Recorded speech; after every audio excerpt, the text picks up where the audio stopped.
Hi, and welcome back to Military Law Talks. So, today we're going to cover the confirmation hearing of John Phelan. So, he's been nominated for Secretary of the Army. So, if you're like me, you probably don't know who he is. So, I had no idea who he was until he was nominated. And so, he is a former finance guy. He worked at Goldman Sachs. He was in private business for a long career. So he has an MBA from Harvard, and you'll hear in the hearing there's certain things that he says that I was like, oh yeah, he's definitely an MBA. And so, but he's got a huge, long career in the private industry. He has never served in the military, so he was an interesting pick for Secretary of the Navy. You'll see throughout the hearing, and I just have clips from the hearing. I'll post the entire hearing below if you want to watch it. But it did take place last week in February 27th. That he brings a lot from the private sector and a lot of innovative ideas that I think will potentially be really transformative and helpful for the Navy. And so, not unprecedented to have a pick for secretary of a service branch that doesn't have military experience. So, the previous secretary of the Army had no military experience. She had previously worked in government as a civilian, but had never been a member of the Army and was secretary of the Army. And so, it's not unprecedented.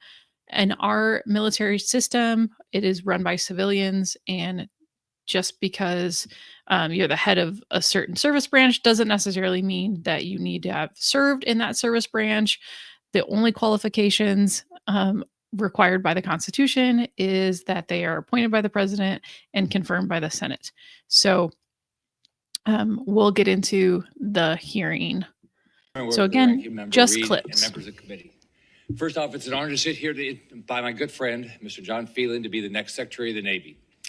I also like to recognize his wonderful wife, Amy, his daughter, Mackenzie, and cousin, Francisca, who are here in support of John, along with his friends. I've known John for a long time. He is a proven leader of exceptional ability, a great businessman, and an individual with unwavering integrity. Whatever he tells you he's going to do, it's going to happen. As a Navy veteran myself, I know he will be an incredible asset to our nation, leading the Navy, and he will work closely with President Trump and Defense Secretary Pete Hegseth to make the Navy a lethal force with accountability to taxpayers. John's work in the private sector shows his ability to build teams, foster accountability, and make decisions that prioritize long-term success. He also has demonstrated an ability to manage complex organizations, drive innovation, and deliver results. All talents vital in leading the Department of the Navy. As we all know, our Navy faces significant challenges: global threats from Communist China, Russia, and Iran, the urgent need to modernize our fleet, and the responsibility to recruit and retain the best talent. Another serious problem the Department of Defense has faced for years is the inability to pass an audit. I know the Secretary is fully committed in fixing this, and he needs people like John leading every single department of the military to make sure this is done as soon as possible. The issues that the Navy is facing are not just military challenges. They are leadership and management issues. President Trump chose a leader who can deliver for Americans and for the great men and women of our Navy, one who can cut through government and bureaucracy to build efficiency and lethality. That is John. His extensive business experience will bring fresh perspectives to strengthen the department and drive solutions for years to come. With his and the Secretary of Defense leadership, our military forces will be accountable to taxpayers once again.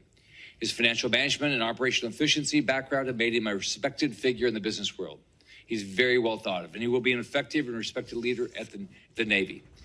I've known John for many years. I know his leadership will help drive the strategic vision necessary to maintain our naval superiority. More importantly, John is deeply committed to the men and women who serve. He respects those who put on the uniform and put their lives on the line to defend and protect our country, as each of us do. John knows that leadership is not just about numbers. It's about empowering the people in the organization, ensuring they have the trust and tools necessary to complete their mission, and understanding that his decisions can mean life or death for our sailors and Marines. I know he will never take that lightly. I look forward from hearing from John today about his vision for the Navy and how he plans to strengthen our force. I'm confident that his skills, character, and expertise will make him an effective Secretary of the Navy. I look forward to the committee considering him a highly qualified candidate. President Trump was elected with a mandate. President Trump and the Secretary of Defense needed Navy Secretary who will make sure that mandate is fulfilled in the Department of the Navy. Thank you, Mr. Chairman, and I hope everybody will support my good friend, John Phelan. That's exactly what I will do. The Department of the Navy's mission requires persistent global deployment across 72% of the Earth's surface and the airspace above it. If confirmed, my focus will be on three priorities: the health, welfare, and training of sailors and Marines, strengthening naval capabilities, particularly shipbuilding and the defense industrial base, and fostering an adaptive, accountable, and innovative warfighter culture. You're going to hear about shipbuilding a lot in this hearing, and it's definitely a priority of President Trump. So, as of filming this video on Thursday, March 6th, Trump just addressed a joint session of Congress yesterday. So, it's like the State of the Union address, but since it's his first term, it's not called the State of the Union. And so he mentioned shipbuilding, and President Trump laid out an initiative to bring shipbuilding back to the US. So, because of economic incentives or lack thereof, high taxes, shipbuilding has moved mostly offshore. So, there's rarely any ships being built currently in the US. They're all in other countries. And so, it's a huge focus of the Trump administration to bring shipbuilding capacity back to the US. And that is a priority that he has impressed upon his nominee, John Phelan, for Secretary of the Navy. So definitely you're going to hear a lot about shipbuilding in this hearing. Senators, as you all know, people are our most precious resource, and their health and welfare must be our utmost priority. Recruiting and retention challenges have left critical positions unfilled, stretching our forces thin and reducing readiness. Ships lack full crews, deployments are extended, and the burden on sailors and their families increases. Recruitment and retention challenges demand a renewed focus on quality of life issues. If we are to attract and retain the best talent, the Navy needs to become a place where men and women see not just a job, but a future. Next, we must restore operational readiness. Today, we face a strategic inflection point. Adversaries, in particular China, are aggressively expanding their naval capabilities. Every shipbuilding delay, every maintenance backlog, and every inefficiency is an opening for our adversaries to challenge our dominance. We cannot allow that to happen. Naval innovation must also extend beyond hulls and keels. Strengthening relationships with the defense industrial base, incorporating lessons from recent conflicts, and integrating emerging technologies are essential to maintaining our competitive advantage. This requires more than just funding. It requires a relentless focus on execution, innovation, and accountability. As to culture, the Navy and the Marine Corps historically have embodied resilience, ingenuity, and adaptability. More than ever, we need to return to this ethos. I've analyzed thousands of organizations. A common refrain among those that are failing is, "This is how we've always done it." Yes, there is great value in stability and tradition, which I will respect and do appreciate. But when it suffocates adaptability, innovation, collaboration, and trust, it erodes an organization's ability to win. So I love that he said that. And that was my biggest irritation in my almost 10 years of career in active duty Army was the response, well, that's just how we've always done it. And I hated that answer, absolutely hated it. So if there was a good reason for the way that we were doing it that was instituted in the past, then I was happy to keep it that way. But if there was a better way to do something, more efficient way, I would want to institute that. So I really like that he points that out. I understand that some may question why a businessman who did not wear the uniform should lead the Navy. I respect that concern. The Navy and the Marine Corps already possess extraordinary operational expertise within their ranks.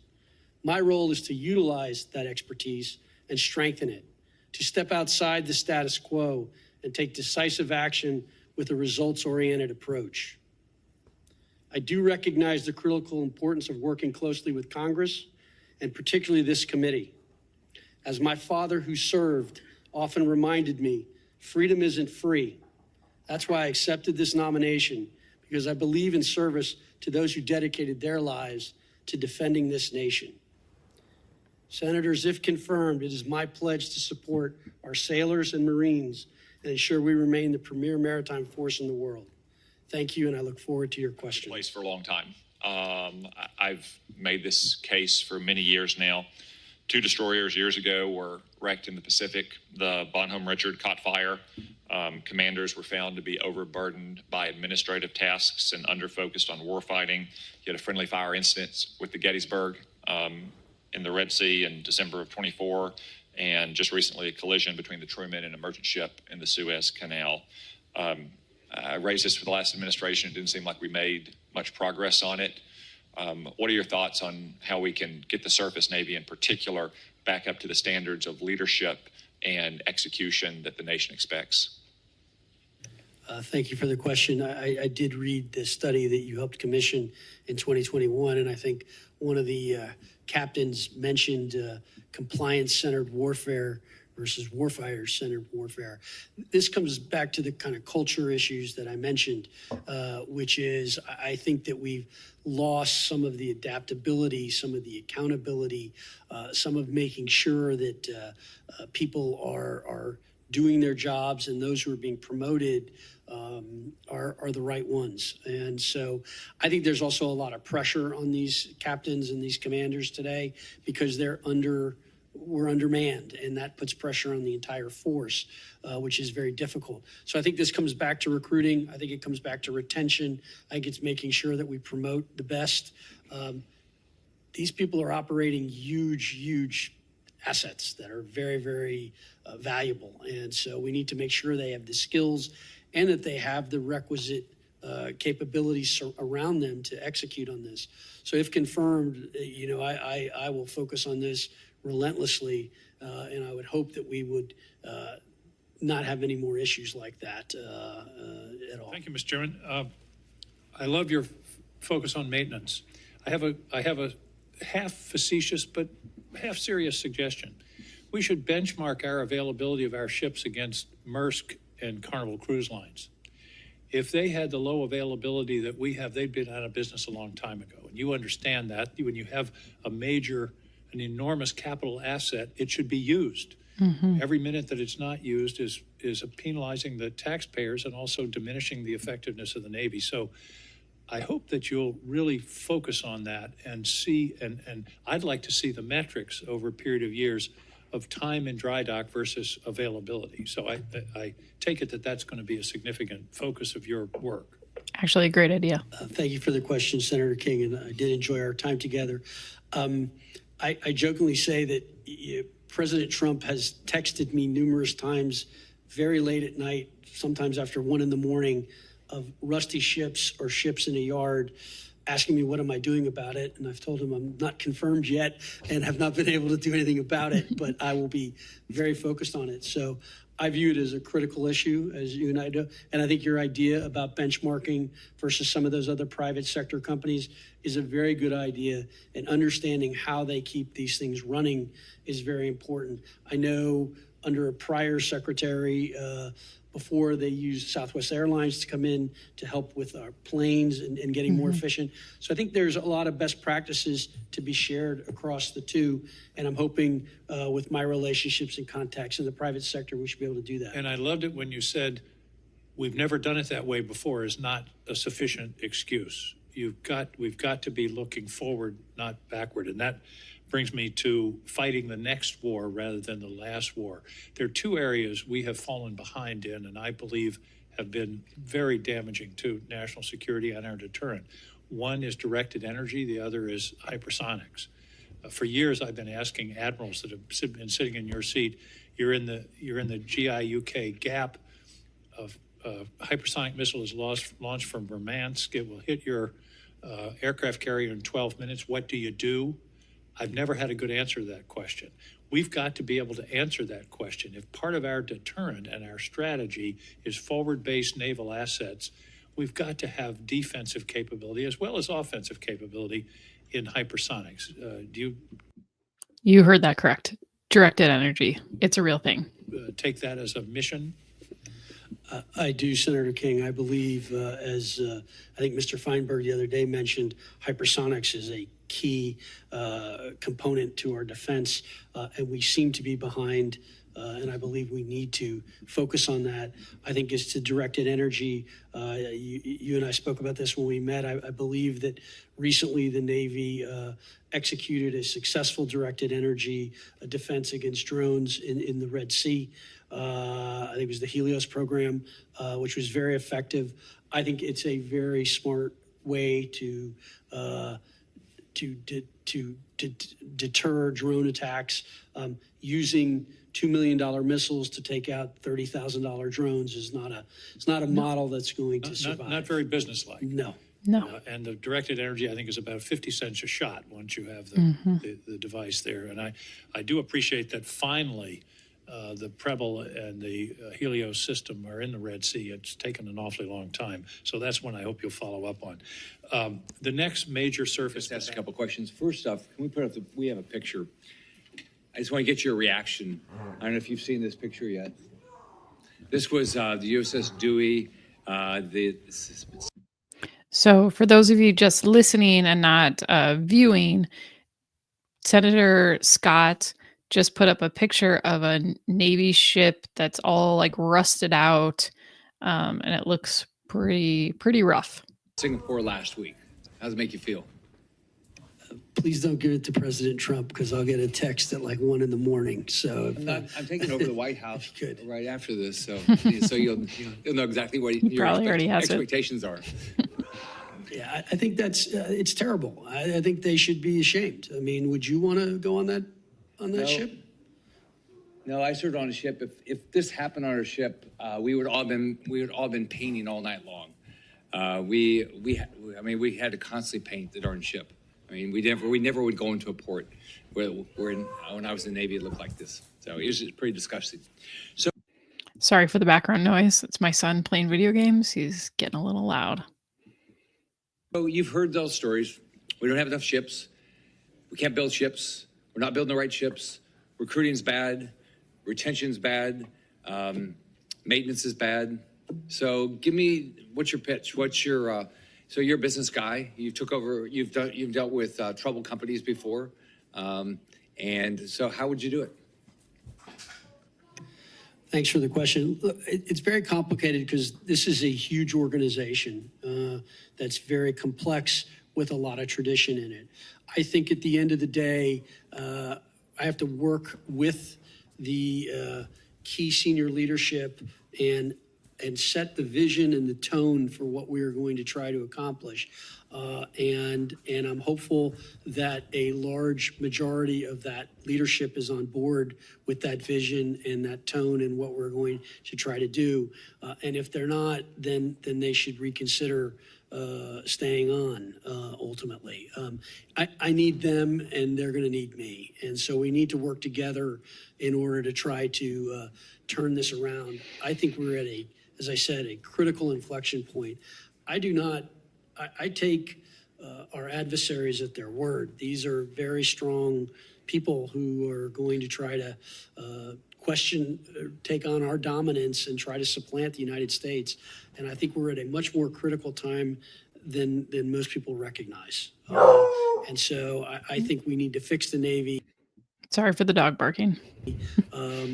I think it was Ronald Reagan who said the only thing more expensive than a Navy is not having a good Navy.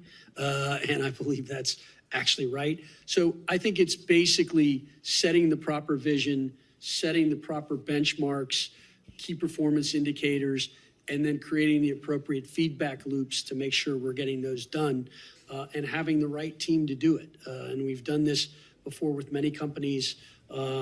Again, this is a complicated one with big tradition. Some of those traditions need to be respected. Some of them need to be questioned, and we need to get modernized. And so that's what I'd hope I'd bring to the table is more of a partnership approach, but with a shared vision and purpose. In 2021, a massive and devastating leak at the Red Hill Fuel Storage Facility contaminated Oahu's drinking water. 93,000 people were affected. They had to move to hotels. Some of them left the state altogether. And it certainly hurt the military's reputation, although it was actually a naval facility. But for the people of Hawaii, they don't need to make a distinction between something that the Navy was responsible for versus the Army or Air Force or the Marines. So what she's talking about is a fuel leak that happened on the island of Oahu. So the Navy had a jet fuel tank storage. So it stored jet fuel. It was underground. However, it was above the water table.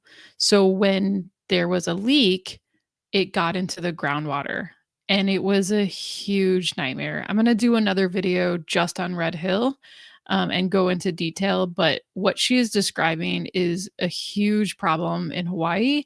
It is an ongoing problem. There's current litigation involving it, but it has been shut down. So the previous Secretary of Defense did shut down Red Hill. So it is closed while they're in the process of getting all the jet fuel out and permanently closing it. But what she's talking about is it's a really big issue, and it was a really black eye to the Navy and the military, and particularly how it was handled. So it was not handled well at all. It's taking a lot to rebuild the community's confidence in our Navy. So ultimately, the senior DoD leaders made the correct decision to defuel, and permanently close the facility, a complicated, as you can imagine, ongoing effort being led by the Navy's closure task force. And it's scheduled to complete in 2028.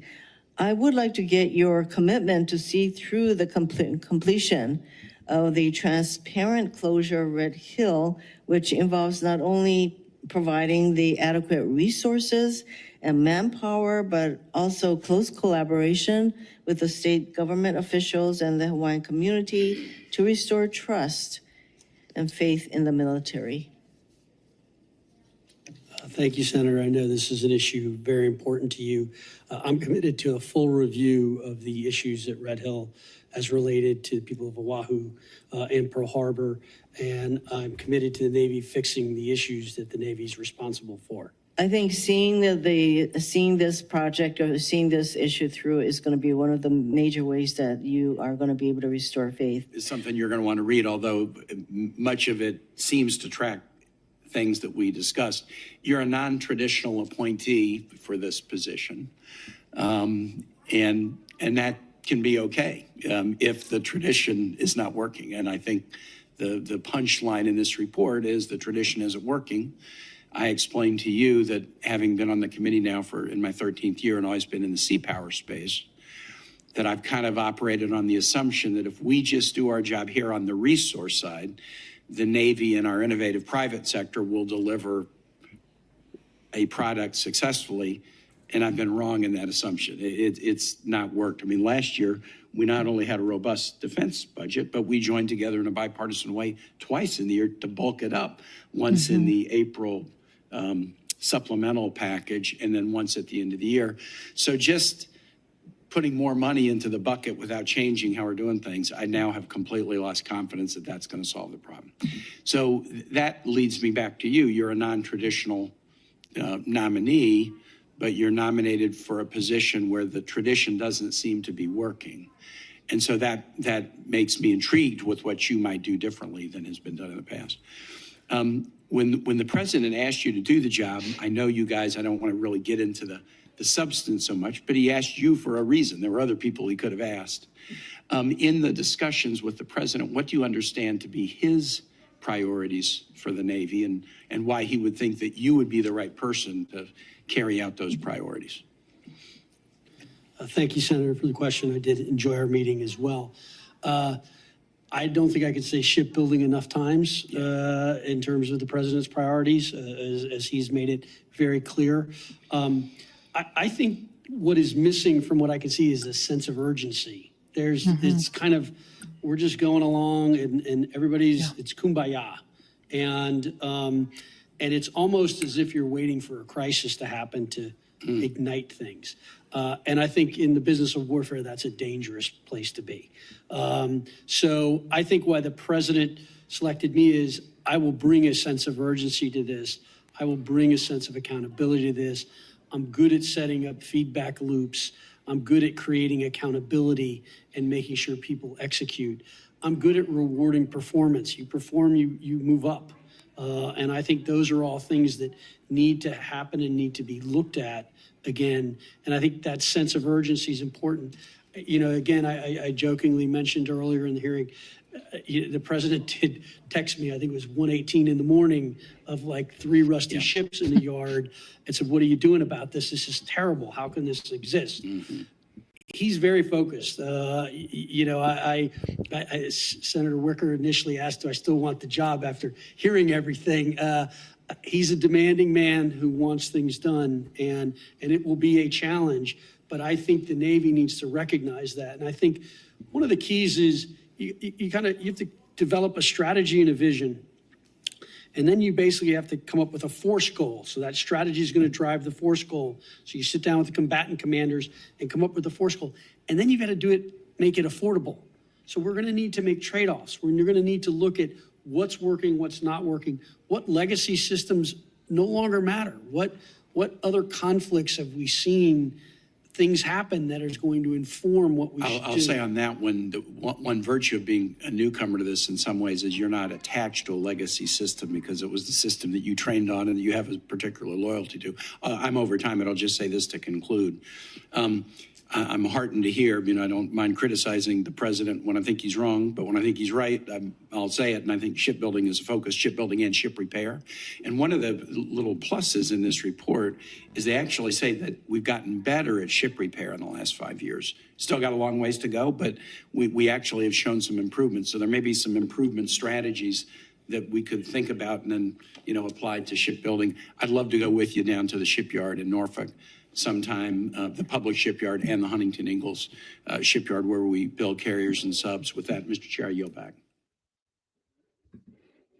All right. And so that are just clips from the confirmation hearing for Mr. John Phelan for Secretary of the Navy. And I will post a link below for the full hearing if that's what if you want to listen to that. So just so you know, as of filming on March 6th, the Senate has not voted on Mr. Phelan yet. So he is still in committee. And so how it happens is that the nominee is questioned, the confirmation hearing is taking place in a subcommittee hearing. And so then he has to be voted out of that committee. So this is the Committee for Armed Services who's doing the confirmation hearing. So once he gets voted out of the committee, then he can be voted on the floor for the full Senate vote. And it just takes a majority vote to be confirmed. I think he will be confirmed. I think he definitely will have the votes. And I think the votes will be pretty similar to Secretary of the Army votes. And so that's forthcoming in the future. And so we'll see what happens. But thanks for joining me today. If you like this video, please remember to click the like button before you leave. Subscribe. I'm a new channel. Please help spread the word. If you think anyone else would like my content, please share my channel out there. And if there's any requests for future content, please put it in the comments. Like, I'm happy to make videos based on feedback from the audience. So thanks for joining me. Have a great night.